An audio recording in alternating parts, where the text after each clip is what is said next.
ஒன்னா இருந்தவங்களை பிரிச்சது யாரு? ராதியா தானே. இதுக்கெல்லாம் சேர்த்து வச்சுதான் ராதியா தண்டனை அனுபவிச்சுக்கிட்டு இருக்கு. அனுபவிக்கட்டும் நல்லா. ராதிகா மட்டும் ஏன் செல்வி தண்டனையை அனுபவிக்கணும்? நடந்த தப்புக்கெல்லாம் முக்கியமான குற்றவாளியே கோபிநாத் தான். அதுக்கு வேக்க ஆஸ்பத்திரியில் வந்து படுத்து கிடக்காரு. அதுவும் எப்படி?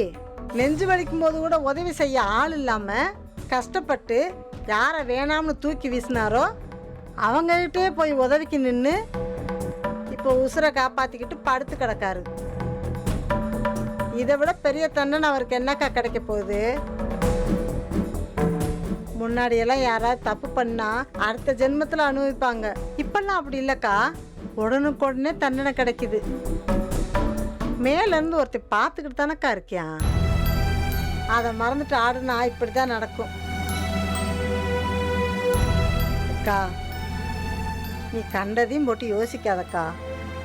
என்னைய கேட்டா நீ இங்கே இருக்க வேணாம்னு தான் சொல்லுவேன். போக்கா, போய் வீட்டுக்கு போய் ரெஸ்ட் எடு. இன்னைக்கு ஒரு நாள் நான் இங்க இருந்துட்டு போறேன். நீ தேற மாட்டக்கா, தேரவே மாட்ட. நான் கிளம்புறேன்.